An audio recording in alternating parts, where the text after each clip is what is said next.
Welcome to Rock Your Block. I'm Larry Laws, your host. As we honor Asian Pacific American Heritage Month, we're delighted to welcome PJ Santiago for the second year in a row. PJ return to our show underscores his ongoing impact on our community and his dedication to enhancing the lives of our members. Last year, we had the pleasure of interviewing PJ, and it's truly an honor to have him back with us. His presence represents as us and as a reminder on the rich contributions of Asian and Pacific Islanders to our great nation. PJ's commitment to fostering meaningful relationships is in real estate embodies the value we celebrate. PJ Santiago, CEO, lead agent of the Santiago real estate team of KW Capital's property, exemplifies the essence of Asian Pacific American Heritage Month.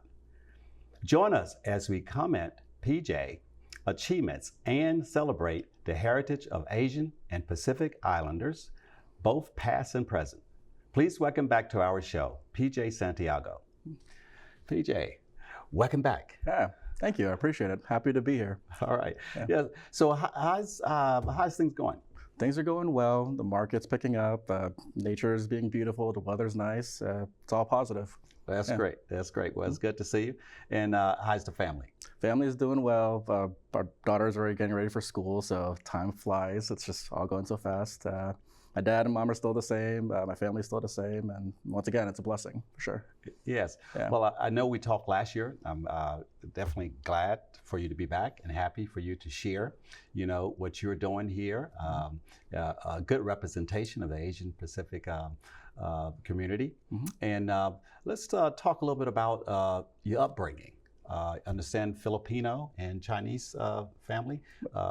And tell us how you brought your upbringing there, and also, actually starting off here in Northern Virginia. Sure. Well, I was born in Washington, D.C. My mom is Chinese Filipino. My dad's Filipino pure. They both immigrated to this country in the late 1970s because of a dictatorship. When they came here, they had a very modest start, and from there, they, through their network and through the love and camaraderie within the Filipino community, Chinese community, and the API community as a whole, were able to get long-lasting positions both within the federal government, working under George H.W. Bush, for example, as well as within the community as well, serving them in need whenever there's assistance that's required for mortgage financing or other real estate items. So from there, understanding that you have that community feel, understanding that there is this ideal that we are one within that family, kind of, actually, I'm not even gonna say kind of, it was very influential in how I developed my marketing campaigns and how I developed my lead generation campaigns. And I always remember to do what I can to help the people within my community, no matter what happens within my career. Okay. Yeah. And a little bit about what was some of your culture and upbringing? How was that? Was that an advantage, or what did you gain from that in your journey into real estate? Well, it's an advantage and a disadvantage because once again, the cultural cues were really helpful in developing that empathy and enhancing my approach whenever it came to serving my clients, both home buyers and home sellers, as best as possible. Mm-hmm. I mean, understanding that there's certain cultural cues that other parts of America typically do not follow, and just incorporating that in the way that I operate my business and operate my communication with them, or how I communicate with them in general, has been a huge help. And honestly, I'm not sure if I would get there if it wasn't for my mom and dad both incorporating Chinese and Filipino culture in the way that I operate, not only as a businessman, but also as a parent and as a husband. Yes. Yeah. And what are some of the, demographics of the Asian community, and specifically how it stacks up with the percentages with the Filipino community as well? It's really funny because one thing that's very different from now versus the previous 20 years is the emergence of not only the Filipino population, Filipino American population in the United States, but also the acceptance of API culture, whether it be through TV shows, whether it be through movies, whether it be through video games. It's unique because it's gotten to the point where the top three largest demographics in the United States, according to Fannie Mae, are actually the Chinese, Indian, South Asians, and Filipinos. And Filipinos and Indians actually are going back and forth with each other as a result of it. So having an understanding of the culture and an understanding as to why certain stimuli are approached in a certain manner, why certain variables are approached in a certain manner, has given me a nice leg up versus the rest of the competition who has to learn that firsthand, who have to learn that with a crash course almost. Okay. Yeah. And what are one of the major differences you've seen over the last 20 years as a member of the AAPI community? I think it has more to do with the fact that I see more Filipino activities, see more Filipino community service groups, especially connected to the churches around here. Correct. But something that I found really interesting, though, is the emergence of Filipino restaurants, the emergence of Filipino entertainment shops, you name it, where back then it might not have received the proper type of funding from banks when you think about how they'd be established within the community. Now it's almost encouraged because it does create a certain unique identity that only parts like the Washington, D.C. metro area can deliver. Yes. It's really nice. I'm really happy about it. Yeah. Okay. And what maybe is it more in the culture, or do technology play any part of that? Absolutely, yes. I mean, there is from my recognition, a parallel between the emergence of handheld tech like smartphones, as well as the acceptance of multiple social media platforms, and the emergence and influence of AAPI community, Chinese, Korean, Filipino, Japanese, South Asian as well, with Pakistan, Sri Lanka, India, so on and so forth. Okay. It's almost as if you have an ease of access to this type of culture, this gateway in this type of culture that you normally wouldn't have with broadcast television or with cable TV. Right. I'm not 100% confident that without the emergence of the social media platforms and the data that's collected by not only the data aggregators, but also by corporations and governments, I'm not sure if we would have that same impact that we have right now with, what you're seeing on Disney Plus, what you're seeing in the music industry. I mean, a Filipino American is actually the #1 act in the United States. It's Olivia Rodrigo. Yes. And you're seeing that as well with a lot of the athletes that are on the court. You're seeing a lot more acceptance and a lot more opportunities given because of that emergence. Okay. And just knowing that it is something that is in line with the way that people from my community communicate, I think, once again, it gives you a serious advantage. So definitely the parallelism between our emergence in this country, both culturally and demographically, and population-wise, as well as with the emergence of social media platforms and handheld technology like your iPhones. Right. Right. Yes. Yeah. I was looking at the notes now. And so you're saying in the entertainment industry, and you also mentioned sports. Yes. Yes. And so talk a little bit about that. Well, there's this little baseball player named Shohei Ohtani that's at Nationals Park right now. Last night in the 9th inning, he actually hit a 450-yard home run. Okay. And I understand that there's always been this relationship between the international markets and Major League Baseball. But knowing that the #1 guy is a member of the Asian community, I mean, that's something that a lot of people can gravitate towards, even if they're not Japanese. I mean, it's special, and like I said before, I'm not sure if we'd get there without social media, without the emergence of technology. One thing I didn't mention are both YouTube and TikTok, those two platforms as well. And just having that type of footage available, having that type of information available makes us more informed, it makes us better equipped, and at the end of the day, it makes our area, the DC area, and the rest of the United States a better place overall. Yes. Yeah. And so back to the emerging markets, and we're talking about the housing, the industry and things of that sort. Talk a little bit about maybe the makeup of the family and how that is it's going to have an impact on the new purchases. Not necessarily into real estate. Really interesting, because within the AAPI community, the #1 nationality that has the largest household income is the Filipino American community. And I think it has a lot to do with the overall acceptance and adoption of multi-generational housing, where you'd have grandparents with parents and children all living within the same household, all creating their own ecosystem, their own community, to the point where they have better shots surviving together than separately. Because community has always been the priority within multiple API cultures, no matter what country you're a part of. So if you're a real estate agent who has a stronger understanding of multi-generational housing trends, if you understand that there's certain elements that need to be there, such as handicap accessibility, railings on showers, so on and so forth, within a single level condos or single level detached homes, you're going to have that competitive advantage when working with members of this community and other communities that have multiple generations within the same household. Yes. So yeah, I definitely recognize that as something that's going to be not only an emerging trend today, but something that could probably last a long time in the future, knowing the way the real estate prices and interest rates are going at the moment. Yes. Now, entering the market and also having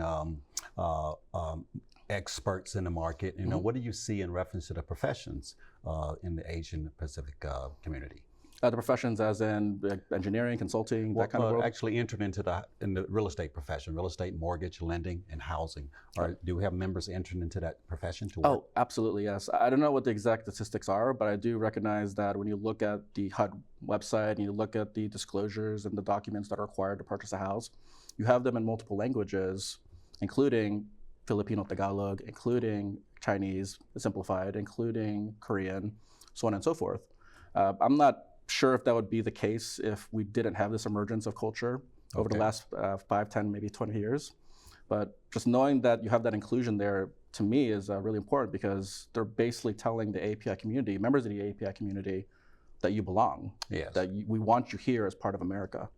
Yes, so. And you did mention about the income levels. Yes. And so Filipino community that was in some of the higher echelons. And so what are some of the other professions that the Filipino community are working in? Well, you do have a lot of high-paying professions that require an incredible amount of discipline that most people that are born in this country may or may not want to approach. I mean, you do see it with nursing. You do see it with elements of technology, especially with IT and overall network security work. You do see it when it comes to the financing and banking sectors. I mean, it's really interesting because you are going to see a member of the API community, and no matter what field you're in, everything from agriculture to automobiles to accounting or to analysis. That's only the A's, right? Right. Like, you're going to see a presence there. And yeah, I recognize that it's not necessarily the profession, it's just how the culture adapts to how that profession will impact their daily lives. Yes. So that's where you see the emergence of technology, you see the emergence of telework, working from home, the requirement for fast internet or FiOS internet, so on and so forth. Once again, parallel to technology and handheld devices. Right. Okay. We're going to take a short break, and then when we come back from the break, we're going to talk about some other services they're doing in the community as well. Great. All right. We're about to take a short break. But before we go, I would like to remind you that First Home Alliance is a HUD-approved housing counseling agency serving the National Capital Area. If you're a first-time home buyer or a homeowner in need of mortgage assistance, please visit the U.S. Department of Housing and Urban Development website to find a HUD-approved agency in your area. We'll be right back after the break. Stay tuned. With First Home Alliance, a little bit about First Home Alliance. We are a HUD-approved housing counseling agency that was established in 2002 by our Executive Director, Larry Law. He established the nonprofit. He established it because his mother purchased her first home at the age of 65. And everyone was like, how did you do that? Because her income was really low. And so that's how he found out about the USDA program. And so through the USDA program, his mother was able to purchase her first home. It intrigued him to see how he could help individuals basically experience the American dream of home ownership. So he established the nonprofit. Mission is to increase home ownership to low to moderate income families. And so what does First Home Alliance do?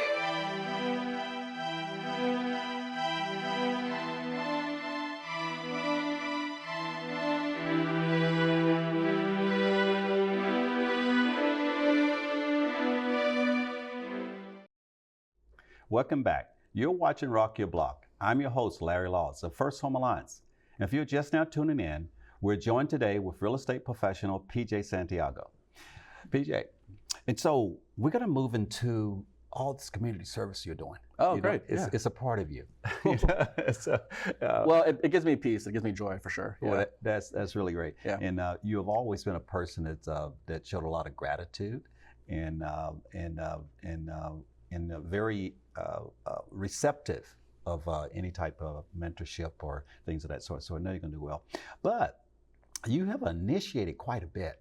And so with Bethany House, I think there's a program that you're working with there. Tell us about the program with Bethany House. Sure thing. For starters, Bethany House is actually a network of domestic abuse shelters, Okay. Where women and their children can actually confide in the safety, or not necessarily women, but those who are experiencing domestic abuse or conflict at home can go for peace and can move on with their lives. In some of those cases, they don't have their vehicle. In some of their cases, they don't have a smartphone that they can work with, and they need to figure out a way to get from place to place. They're receiving a lot of donations. There are a lot of kind, generous people out there, but the problem is the logistical piece of it is missing. And then that's where my program came into play, the Need a Ride program, which is in honor of both my dad and my wife, Carmela. So long story short, when I was a kid, I had this fear of driving because I've been into a couple of car accidents. And my dad would be willing to drive me wherever I needed to go, whether it be practice, camp, high school events, middle school events, you name it. And with that in mind, there were always other kids that needed a ride somewhere. And my dad never thought twice about it. Would always give them a ride if they were along the way. And later on, I was to learn that some of those people really needed those rides because they didn't have transportation, they didn't have the right infrastructure at home. Yes. So knowing that, and knowing that this is a situation that some of these parents are facing right now, especially when it comes to depending on the bus cycle and depending on daycares and job interviews and training, so on and so forth, I wanted to make sure that they got a ride, and that's where the Need a Ride program comes in. So every quarter, we contribute to a fund where if they need to use Uber or Lyft instead of working through the bus system, they can do so. Yes. Yeah. And I like, with your partner that you have now, your wife, she's also giving you a ride as well. I'm grateful and I'm thankful because my rookie year in real estate, I actually didn't have a car. I got into a car accident when I was on my way back from an open house. Yes. And my wife was kind enough to drive me to house hunts and drive me to opens. And honestly, I don't know if I'd be in the multi-million-dollar sales club. I don't know if I would have capped my rookie year if it wasn't for my wife, because with her driving me around, it made things possible, such as me buying my own car. Yes. And then with the second check being used to buy an engagement ring. Because I knew that she was the one from that experience. So I got really blessed with her. I got lucky. Yes. Well, it's been a blessing for, I think, myself and also with First Home Alliance when I think we first came connected there in 2008. I know, it's so many years ago. Yeah, it's a few years ago. Wow. Yeah. But either way, I'm just grateful because I don't know if I would be on the track where I am right now if it wasn't for you giving me a shot when we met at Ben & Jerry's. Yes. And the thing was, I was a volunteer, but I was doing work that saved a lot of homeowners from losing their homes. Correct. And we prevented a lot of foreclosures. And the fact that you were kind enough to make me a part of it gave me the confidence to work with Freddie Mac and to work in my own world as a self-employed business owner, as a person who's partnering up with people soon. Yes. Well, the housing crisis it was a big impact on not only our economy, but also our organization, where we had actually had to downsize, and we was totally dependent on volunteers during that time period. Yes. And so you initiated our volunteer appreciation program. You gave me an opportunity. So it's a trade-off. It was a win-win for sure. Yeah, I recognize that. Okay, so we're coming up on our 16th anniversary, so we really appreciate you sparing that. I'm honored to be a part of it. Yes, yes. And also during the pandemic, we teamed up together, with your real estate profession, and you was very, I don't know what they call it, but you went out and you basically was able to gather a lot of product that was needed in the community. I mean, a lot of supplies in reference to the sanitation of equipment and things of that sort was not there. And so you was able to get that. And actually we held a fair where individuals were able to come by and pick up those items. That's right.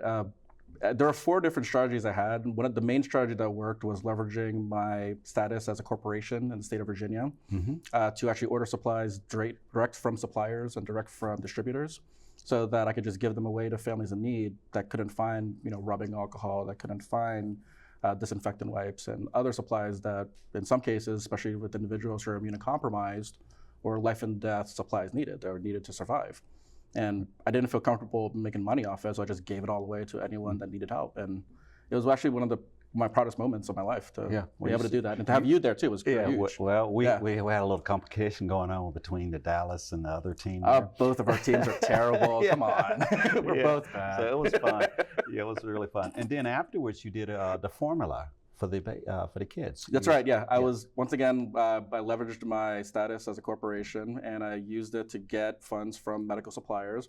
And what people didn't realize was that some of those medical suppliers had brand new infant, like new maternity ward bags that they would give away with baby formula inside of it. Yes. And I would just buy basically multiple bags that were used strictly for promotional purposes, and I would end up with like 50 to 75 jars of baby formula that were in demand. Yes. And same scenario, I just give them away, no questions asked. So yes. well, it was fun. It helped us out. You know, with a grandkid, we was able to trade and also give a lot of formula during that time period. And if you want to talk about the API community, members of the API community were really helpful in distributing those types of supplies to people in need. And as a matter of fact, my future business partner, someone who I should be partnering with on the real estate team, Fernay Perlaza, was a major helper as well, him and his wife both, and distributing supplies to people in need, as well as baby formula to children in need. Yes, and I also want to talk about the military. You know, First Home Alliance, of course, that's our community, the low and moderate income community, also our veteran community. And so I see that we have some military personnel that's coming into the fold that you're working with. Yeah, so Fernay Perlaza, who's the person who helped me with distribution, he's actually an Army veteran, U.S. Army. And he's done a lot of positive work throughout Arlington, Virginia, the Pentagon, Fort Myers, so on and so forth, as well as other parts of the United States, including providing support for disaster relief to FEMA in Florida during the hurricanes, for example.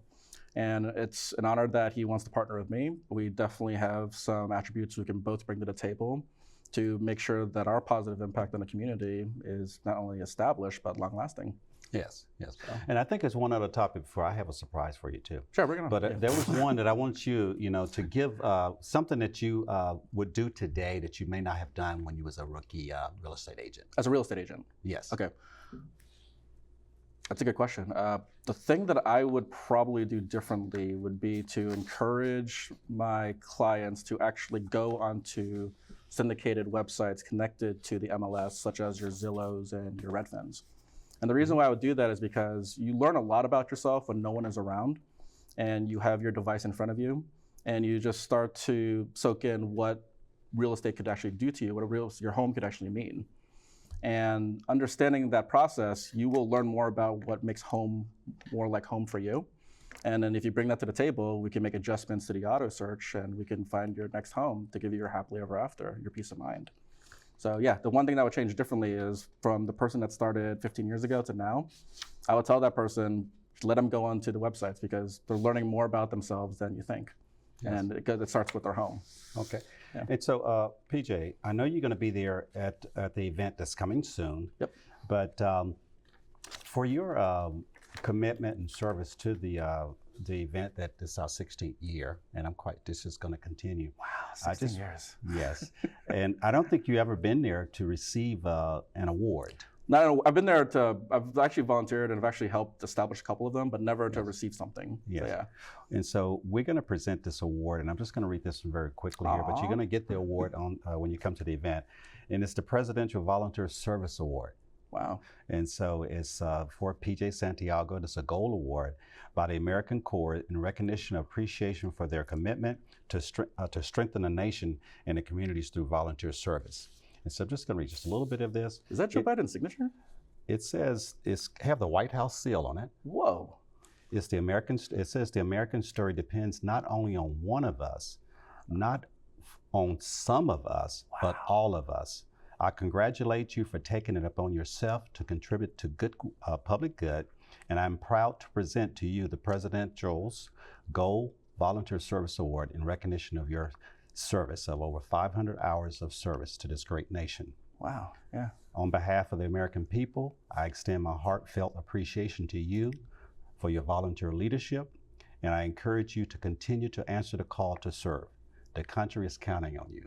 Signed by President Joe Biden. That's incredible. Thank you. And FYI, AAPI culture, it's not good to keep your mouth open, but I was in shock and awe. This is incredible. Thank you so much. This is incredible. Wow. So that's your award. And I actually have a medallion award that you will receive when you come to the event. Great. This is a surprise. Thank you. Thank you, PJ. Thank you for coming on to the show. Thank you for having me. All right. Yes. I hope you enjoyed this interview with PJ. It has been a pleasure to recognize his accomplishments and to celebrate and honor Asian Pacific American Heritage Month. If you would like more information about PJ, please check him out on his website. Now it's time to check our inbox and see how we can help rock your block. This is where we share recent questions sent to us by you, our viewing audience, about financial wellness and housing. Today's question comes from Woodbridge, Virginia. Does First Home Alliance provide monetary assistance for renters? Or if not, how can you help me?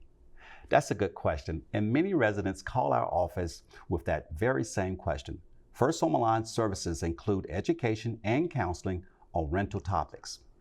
And we assist renters in making more educated decisions during the rental process, many times to help them avoid evictions. However, we serve as case managers or intake agents and we process individuals or their case files to verify eligibility for certain rental programs that provide funds to assist renters' housing needs. I'm your host, Larry Laws of First Home Alliance, and it's been my pleasure sharing with you our mission and highlighting people in our community that are making a difference. If you have questions about financial wellness or how we can help make your dream of homeownership a success, email your question to our inbox at help@firsthomealliance.org. Then tune into our next show to see if your question was selected to be shared with our audience. You can easily get more information about our services by visiting our website at firsthomealliance.org. And please follow us on Facebook and Instagram.